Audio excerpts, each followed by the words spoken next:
지금 삼성전자 위기라고 하죠. 그런데 반도체는 난리 났다. 이게 도대체 무슨 말일까요? 일단 여러분 이것을 먼저 보시죠. 수출입니다. 반도체 수출이 10월 1일에서 10일까지 전년 대비해서 45.5%나 늘어났습니다. 이것은 여러분 어마어마하게 는 수치입니다. 작년 10월을 한번 보자고요. 작년 10월을 보면 마이너스 3.1%예요. 이제 기저효과가 그렇게 많지가 않습니다.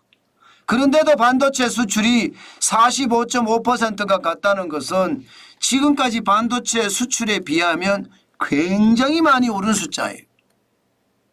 물론 말입니다. 2023년 1월에 마이너스 44.5%가 가고 2024년 1월에 56.2%도 있었습니다. 2월에 66.7%도 있었습니다. 그런데 이거는 기저효과잖아요. 그런데 10월은 기저효과라고 뭐 약간은 생각할 수 있겠죠. 작년에 3.1%였으니까. 그렇지만 45.5%가 늘어났다는 것은 지금 엄청나다 이렇게 이야기할 수가 있는 겁니다.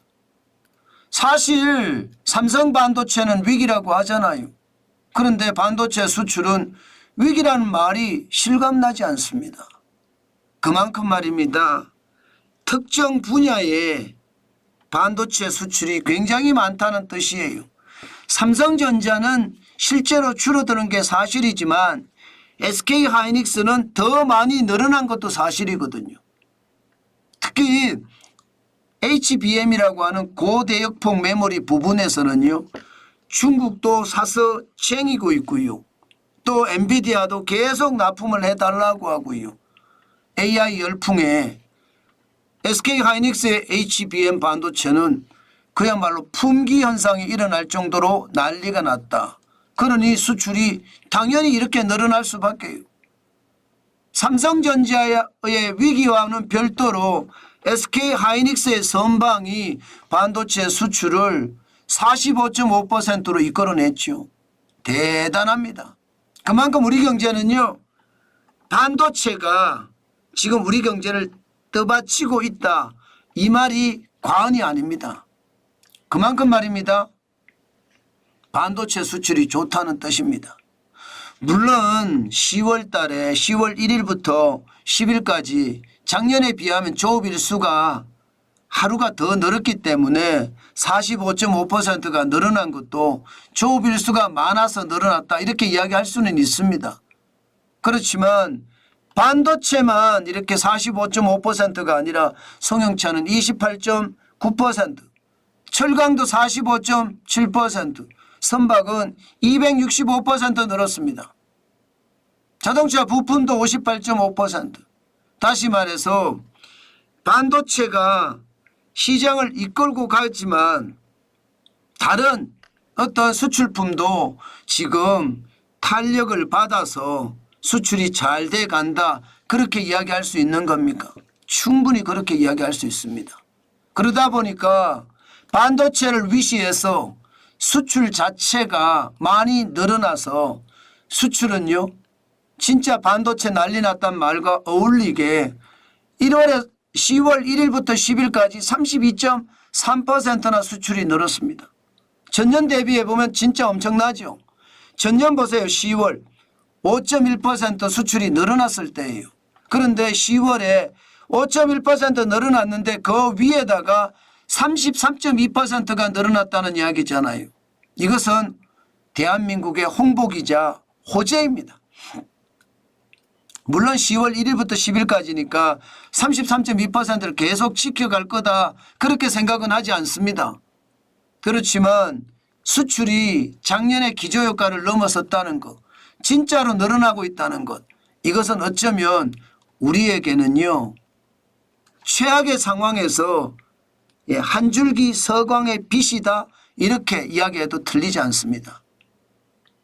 그만큼 수출이 지금 많이 좋아진다는 뜻입니다. 물론 수입도 늘어납니다. 수입도 10월에 1일부터 10일까지 3.2% 늘어났습니다. 작년 10월을 보면 마이너스 9.7%니까 여전히 수입은요 기저효과를 넘지 못하고는 있어요. 예, 그렇지만 수출은 진짜 좋다는 이야기 아니겠습니까? 참 그러나 안타깝게도요. 이게 수입이 덜 늘어나고 수출이 왕창 늘어났지만 무역 적자는 뭐 나름대로는 커지고 있습니다. 왜냐하면 원유 가격은 줄어들었는데 가스 가격이 올라갔어요. 가스 가격이 16.4%나 올라갔습니다. 게다가 반도체 장비를 굉장히 많이 수입하고 있어요. 45%나 늘어났습니다. 그야말로 반도체도 18.8%가 늘어났고요. 그러니까 에너지원이 올라갔고요. 여기에 따라서 반도체 수요, 반도체 공장을 지니까 반도체 수요도 늘어나고 반도체 장비에 대한 수요도 늘어나서 수입이 지금 많이 늘어났다. 그 바람에 사실상 10월 1일부터 10일까지는 무역 적자가 났어요. 21억 6,400만 달러. 수출은 153억 1,300만 달러였고요. 수입은 174억 7,700만 달러였습니다. 수출은 33.2%가 늘어났는데 수입은 3.2% 늘어났는데 그쳤다. 이대로 가면 더 좋아지겠죠. 왜 더 좋아지느냐. 월말로 가면 갈수록 무역 수지는 플러스가 될 거라는 게 일반적인 시각입니다. 그 대표적인 이유가 전체적으로 국가별로 수출이 늘고 있습니다. 특히 중국에 대한 수출 지금 34억 9,400만 달러로 22.9%가 늘었고요. 미국에 대한 수출은요 24억 8,800만 달러로 33%나 늘었습니다. 베트남도 25%가 늘었고요.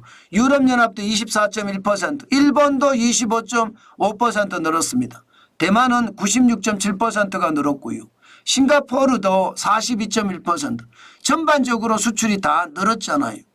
그렇기 때문에 월말로 가면 갈수록 무역 수지는 흑자가 개선이 될 겁니다.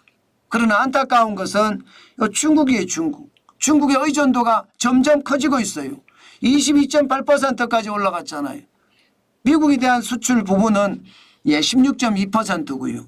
물론 10월 1일부터 10일까지니까 뭐 이거 개선되겠다 이렇게 이야기하지만 한번 이렇게 기울어지면 또 위험해지거든요. 중국은 믿을 수 있는 나라가 아닙니다. 언제든지 대한민국에 위협을 가할 수 있는 그런 나라라 볼 수 있습니다. 때문에 중국에 대한 수출이 너무 늘어나는 것은 경계해야 될 대목이고요. 미국이나 유럽이나 대만이나 혹은 싱가포르나 이런 쪽이 많이 늘어나야 되는데 그런 게 좀 안타깝다 하는 생각은 듭니다.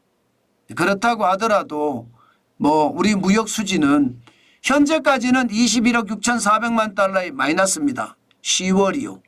그러나 앞으로 더 늘어나지 않을까요? 작년 10월도 보면 이게 무역 수지가 별로 안 좋았습니다. 16억 2,700만 달러의 흑자. 상대적으로 굉장히 적었죠. 10월이. 10월이 어려운 달이에요. 추석이 끝나고 나서 아니면 추석이 들어있는 달 참 어려운 달이거든요. 그런 어려운 달을 생각을 해보면 월말로 가면 갈수록 더 좋아질 거다 그 생각은 합니다. 그렇지만 걱정이 그거예요. 아마 여러분들도 저도 걱정일 텐데 삼성전자의 위기 말입니다. 삼성전자의 위기는 결국 반도체로부터 왔는데 기술 리더십이라고 해야 되나요? 기술 리더십을 지금 잡지 못하고 있어서 저는 그게 앞으로도 굉장한 큰 위험이 되지 않을까 저는 그런 생각을 참 많이 합니다. 그만큼 말입니다. 좋아져야 되지만 좋아지지 않으면 위기를 맞을 수도 있다는 뜻이거든요. 그러나 삼성전자는 저력이 있다 저는 늘 말씀을 드리고 있습니다. 그만큼 말입니다. 그 저력을 잘 발휘해서 삼성전자의 위기가 반도체 위기로 넘어가지 않았으면 좋겠습니다. 지금 현재 상태라고 하면 삼성전자의 위기가 반도체로 위기까지도 건너갈 수 있을 거라는 예상은 충분히 될 수 있거든요. 그렇다면 삼성전자의 분발이 우리 경제에는 더 시급한 문제다 이렇게 생각할 수 있다는 뜻입니다. 삼성전자가 현재는 위기라고 하는데 그 위기가 혁신으로 혹은 개혁으로 극복하지 못하잖아요. 그러면 삼성전자의 위기로 끝나는 것이 아니라 반도체의 위기로 확대 발전될 수 있다는 것 분명히 인식해야 되고요. 특히 중국의 공습이 대한민국의 위기로까지도 충분히 몰고 갈 수 있다. 그 생각도 염두에 두고 시장을 봐야 됩니다.